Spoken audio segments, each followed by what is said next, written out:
This podcast is intended for mature audiences only and may contain content that could be triggering. Please listen with discretion. As I wrap up the last 2 episodes of Stephanie's story, there's a powerful shift unfolding. And honestly, it's the moment you and I have been waiting for. When Stephanie started talking about her 4th marriage, she brought pages of handwritten notes. She would search anxiously for the right words to describe behaviors that felt almost impossible to explain. But as she began sharing the truth of what it was like to be married to a textbook narcissist, something started to shift. I began hearing it in her voice, the first signs of her reclaiming her life. And this episode, it's not just Stephanie's. It's a chapter so many women live. 1 in 3 women experience intimate partner violence, and one of its most damaging and least understood forms is coercive control, something we rarely talk about but urgently need to. But here's what's amazing. Stephanie has finally reached that turning point, the moment when a lifetime of living in survival mode starts to transform into strength. All the hope she's carried since she was a little girl, nurtured by the love of her grandparents, is now becoming something solid, something clear, a deep knowing that enough is enough. All he was doing was breaking me in every part of my life. He was trying to break me with my child by even pitting us against each other in ways where I don't even know how he did it, but I would take up for her and it would cause him to fight me in a way that started making me feel like I was at fault for fighting for her. I had never been in a place like this relationship put me. I had nothing left inside of me. The world changed because of COVID. Here we all are at home and no job. There's, no high school. His drinking was very escalated during this time. And for me, my outlet a lot of times, other than music, was emotional eating. And I was just feeding my depression at that point. So we were all a mess. It was already in a trapped non-escape situation that turned into a literal trapped non-escape situation. So prison became very real for a hot second. At some point, my kid was dating a Black boyfriend, and my kiddo's best friend was also biracial. So they come over for dinner, and this is the middle of October of 2020. And we are eating dinner, and the narcissist makes a comment to my kid's best friend that was very inappropriate, and then proceeds to make a racist joke towards my child's boyfriend. And it was shocking. The table got up and left. This point, my child was so enraged and embarrassed and shocked that they were leaving. And I knew how upset they were, so I just asked them to please not drive. So they went and sat out in their car to bawl their eyes out. And I stood there and the only way to describe it, it was like a million TV screens were all around me, and everything that he had done was on every TV. And I was surrounded by it.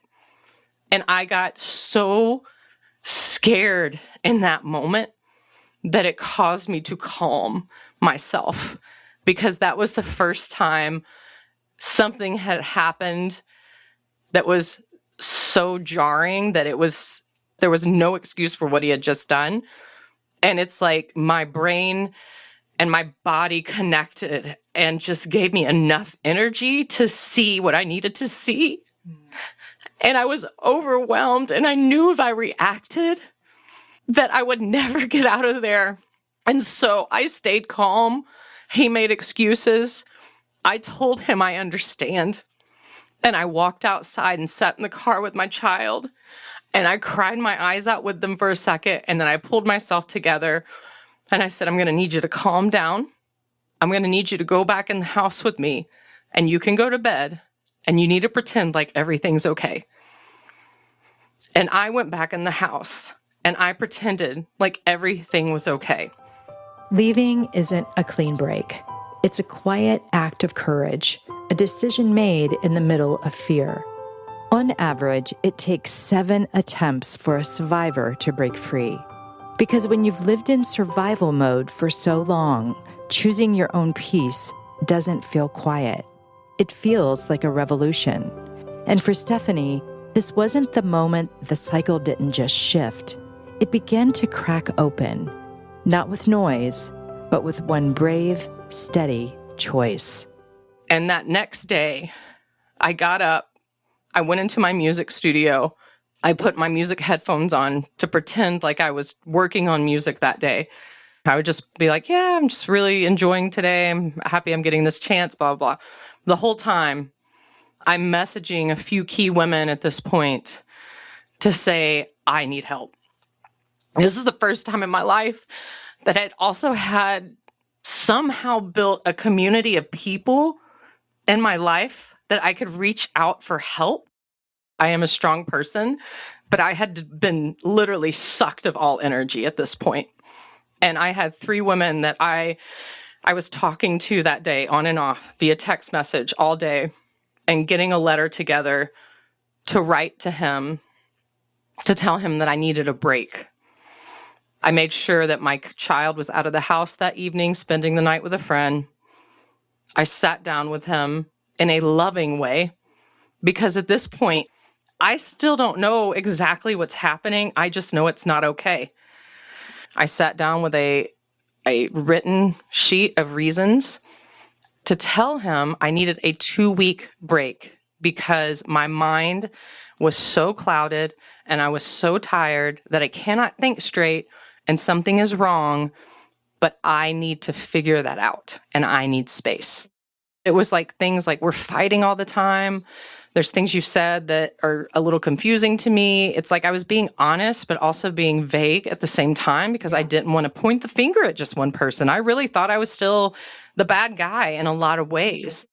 I start to read this paper again. He gets up, he walks away and goes and screams in the pillow over and over again. He comes back, he sits down. He's like, continue. I'm reading it off the paper so I can stay focused in all honesty because I was scared. Something was wrong and that's all I knew. And I, for the first time, started really listening to my body in a different way. And I start to talk again. He gets up. He goes and pours a large glass of straight whiskey and sits down. I'm like, oh, dear Lord. I'm never going to get this out. So I start talking again. And the third time, he's about to get up. And I literally put my hands on the table and I was like, I beg you, do not get up again. I need to tell you this. And he sits down and he starts flailing his hands wildly. He's like, I've got so much energy in my body and I don't know what to do with it. I am immediately like in almost shutdown mode because I have become very, very terrified. I get out what I need to say and tell him I booked a hotel for him for 3 nights. And after that, he can figure it out by staying with a friend. We get to the front of the stairs, leading down to the sidewalk in our house. So he starts telling me that I'm abandoning him. It's his worst fear. I am throwing him away like trash. And I am crying and telling him I love him. And that's not what this is about. I told him this is not about you right now. This is about me, and I need to clear my head. He hugs me, and he starts trying to cry on my shoulder. And this is when I start really realizing it's an act. Because he's holding me, and I'm telling him, as he's hugging me and trying to cry, I'm so sorry, but I have to do this, and you have to leave now. And he backs up. There's no tears in his eyes. He goes straight up cold. He looks at me. He's like, I'm just trash to you. You're throwing me away. And he walks down the stairs and leaves. When he left, I locked the doors and just fell smooth apart. At the time, I didn't know the jarring feeling in my body, and listening to it and acting upon it was very different. It's so hard to explain. But he ends up leaving because of COVID, was working in the same salon I was at, but we all had our individual rooms. And so that is one boundary that had been set, was he was not to come into my salon. Well, first day out of the gate, he's in the salon. He comes in, pulls my mask down, and kisses me. I thought I was going to throw up in my mouth at that point because I was just scared. How many days had it been? 1. And it goes on and on. He'd spray perfume on my door. He'd play super loud music. He'd talk about me to his clients. And he would walk by my room several times a day. I couldn't even go to a room that was empty and hide and eat without him finding me and coming in and telling me he was going to commit suicide. He would be waiting outside for me when I drove up. This was happening within literally the first 5 days. And I am fed up. I'm just scared. And I realize I am in a really bad situation. By the end of the 5th day, he finds me in the back by the microwave in the back of this independent salon. And he's like, I just want you to know that I need space. And so I'm not going to talk to you for the next few days. I just was like dumbfounded. I think my mouth was open because I was just like, okay. Because that's what I've been trying to do for 5 days. And now it's losing control. So he's flipping the script. At this point, I realize I am in a bad situation. I had always had strength to get through these situations before, but this time I did not. God, I was just broken in a million pieces. I felt like I was just carrying myself through rooms sometimes. I cried every day. And I reach out to some very good friends of mine. These are women, and they are strong women, badass women that came to my side when I needed it the most in my life. And these women came together, and they had me out of that house within 2 weeks because that was the timeline I'd given him. My kid and I were moved, and I took everything that was mine. He would be in the back watching me move out all the things and would just stare the whole time. Out of the apartment? He was in the parking lot, just sitting there on the sidewalk vaping. There were times that, of course, when they were moving me out, they would surround me. I would be in the middle of just wonderful, wonderful women holding me as I collapsed. I'm so drained, you guys. Oh my God, it was terrible. But I'm going to work, I have to. I go to work, I would drive up, park, and I would start walking to the salon, and I would see him staring at me, just standing in the window. And then I would walk in and think, I'm paranoid. I need to get a grip. And then he would message me, I'm sorry for staring. I'm just glad to see you doing so well. Of course, he found out where we lived because I didn't move far down the road. It was the first place I found close to work. That was where my community was at the time. Even my friends were close by. And I started getting messages like, he's walking in front of your apartment. We can't get away from him. We were separated mid-October 2020, and by January, I had a full divorce. And at this point, he's already got a young 20-something-year-old living with him. They are engaged. They got married in April. But during this time, he is stalking my youngest child. And I know people are like, get a restraining order, do this, do that. That's not how it works. When abusers show up in court, they're still more likely to win. Stephanie and her child weren't denied safety because they didn't need it. They were denied because the system still doesn't know how to recognize coercive abuse for what it truly is. He said that it was easy to find me. And so he started walking past the apartment all the time. Daylight, night, I was getting messages. And then he started doing it after I would leave when was there. Okay, so did he ever physically hurt you or abuse you?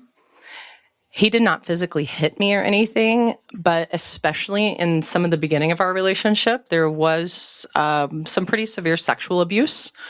It's a story that I actually am not going to go into. It's gruesome. There was a lot of pain left from that. But at the time, I had not come from a world of, knowing what was okay and what was not. And after all the rapes, after all the everything. I didn't even know what consent was still. And there were some pretty rough things that happened because of that. So here we are. We can't get away from him. I get a divorce January of 2021. I was a fast actor in this play. Like, we were separated mid-October 2020, and by January, I had a full divorce. And at this point, he's already got a young 20-something-year-old living with him.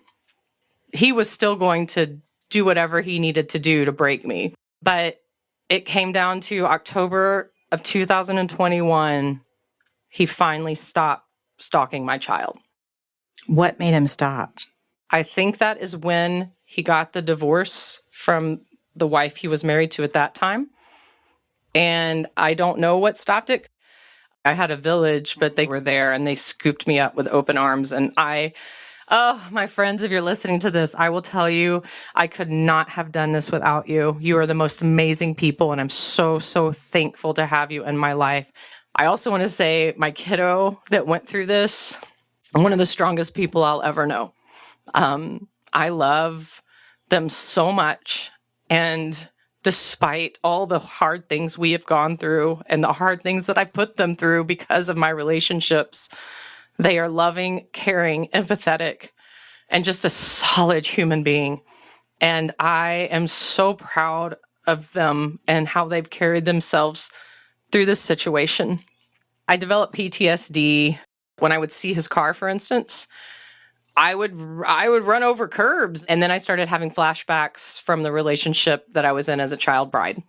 And so those two things were all of a sudden collaboratively blowing up in my mind.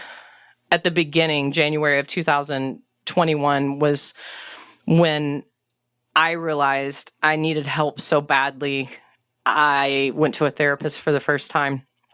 She has, there's no words. She's helped me beyond anything I could ever imagine. First, by just letting me know I had trauma, because I was talking to her like these were normal things. And all of a sudden she stopped me and she's like, I want you to know the way you're talking about this is normal. This is not normal. And this is not okay. And I just sat back and I lost my shit, because I had never been told that in my entire life. In the safety of therapy, Stephanie began to unpack the stories she'd carried for decades. Stories that told her she was broken, unworthy, and to blame. But healing often starts with one quiet truth. What happened to you was not your fault. It was good to hear, don't get me wrong, and I needed to hear that. But it's like my whole life didn't make sense all of a sudden. I did not connect with this trauma-filled life in the way she was describing it to me. I didn't think it was as bad as other people had it, so it wasn't trauma. And so that first year of therapy, 2021, it was tough, but I am feeling better than I have in a long time. And so, man, we had a lot of work to do. This woman, she taught me, oh God, I was in therapy every week for a long time. What made you go find a therapist? What turned that light bulb on? Actually, at the time, we had a friend that was a therapist that recommended it, and I was so incredibly broken, and I just thought something was extremely wrong to me, wrong with me, because that's what I had been told all my life, pretty much by my mother. So I took that advice and finally got a therapist for the first time, and that was life-changing. I have to tell you, for the first time, I'm realizing in your story that the goddesses above wrapped their arms around you and made sure that you landed in the arms of a good therapist, because usually it takes a couple of different therapists, and you out of the gates found one that sounds remarkable. She was EMDR certified. There were so many tools that she had in her toolkit for me that made sense. And she was also gentle, and she was loving and kind, and I needed that. I couldn't have somebody coming at me too hard. I was so fragile. Like, she did an amazing job, and I still see her today. EMDR stands for eye movement desensitization and reprocessing.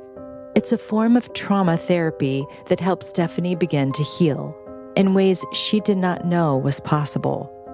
Instead of reliving the pain, EMDR helps the brain safely revisit memories and release the grip they've had for so long. It's not about erasing the past.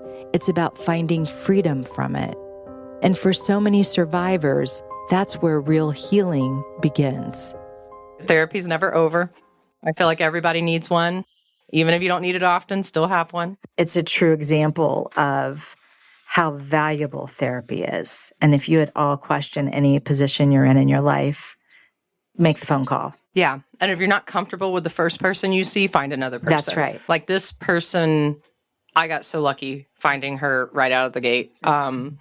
So lucky. She was exactly what I needed and still is. And I didn't have to go through the process of many, but I felt comfortable with her from day one. Even in the position I was in, I felt safe. Self-love for the first time in my life, which was, I remember the first time my therapist told me I needed to be selfish. I literally started crying, and I was like, I cannot do that. And she's like, it is not a negative thing. She's like, you have to take care of you. And so that first year of therapy, 2021, it was tough. I went every week. I was going through EMDR. I was tired. I had also had carpal tunnel surgery on both hands during this process. I mean, I was so drained, yet so energized, I think, by possibility. I'm feeling like, even sitting here with you right now, this whole weight is coming off my shoulders for you. Yes. Like, I literally feel that happening. Like, yeah, I'm so happy for you. And during this time, the little apartment that I was renting and my kiddo was living with me, we turned it into like this safe little haven. We would have candlelight dinners. We always had music. Like, it was somewhere where we could just embrace being safe and also embrace just resting and just being chaos free. We begin telling Stephanie's story from her birth that took place deep in the heart of Texas. Her life has been marked by constant change, and as of 2021, Stephanie had lived in 25 homes, attended 10 schools, had lived in 4 states, had been married 4 times, and has 2 children. Each chapter brought its own set of challenges and traumas. We listened to each episode learning about Stephanie's experiences as a preacher's kid, a foundation built on physical abuse, isolation, and instability. And as a result of this upbringing, she has spent most of her life living in survival mode. Then came January 2021, the moment she was able to see that she could make the choice to choose courage over comfort, and made the brave decision to end her 4th marriage. As the divorce finalized, Stephanie made another life-changing choice. She dove headfirst into intensive therapy. For more than 2 years, she showed up for herself consistently, courageously, rebuilding her life from the inside out. During that time, she was a self-employed stylist, running her own business inside a shared salon, and was working towards the goal of opening a full-service salon. She found love, real steady, good-to-the-core kind of love, with a partner who sees her, supports her, and loves her fully. In March of 2023, that's when I met Stephanie. She was vibrant, grounded, and clear about what she wanted, and was filled with excitement about the salon she was preparing to open. Our friendship grew quickly. It was so cool that I could be in her life when she opened the doors to this first full-service salon she was so proud of. Today, That salon is thriving. It's home to a team of 3 incredibly talented stylists, a smart, hilarious full-time esthetician, and a wildly gifted nail artist who also happens to be her youngest child. They're brilliant, funny, thoughtful, and someone I absolutely adore. The walls are bursting with color and art. Lush green plants are perfectly placed, and there's always music playing. Everyone is welcome there.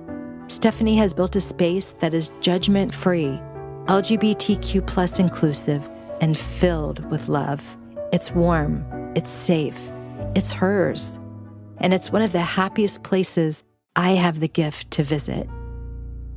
Next on Just One Person, we finally hear the voicemail from Stephanie's dad. The weight of the message he left would shape a moment Stephanie never saw coming. The hours she poured into healing, learning, and growing helped her rise and navigate this unexpected moment. This voicemail forces her to face head-on a new reality that healing wasn't just possible, it was already underway. She has built a life that is hers. She built it on her own, and she was ready to face whatever came her way. Listen to Just One Person on Spotify, Apple Podcast, or wherever you get your podcast. Visit justonepersonpodcast.com for more information. If you enjoy this podcast, please share it with a friend and follow us on Instagram at Just One Person Podcast. If you or someone you know is affected by abuse or is in need of support, resources are available, and we have listed them in the episode notes. Or you can call the Child Help National Child Abuse Hotline. It's 1-800-4A-CHILD, available 24/7. You can also text 4-HOPE to 741-741. Just One Person is produced by J1P Productions, executive produced by me, Lisa Bloom, lead producer and story editor, Carrie Caulfield, sound designed by Alejandro Ramirez. A special thanks to voice actor Scott McHenley portraying Stephanie's dad. Our heartfelt thank you to Stephanie's partner, Melissa Weaver, and my wife, Julie Koleski, for being a part of the Podcats team.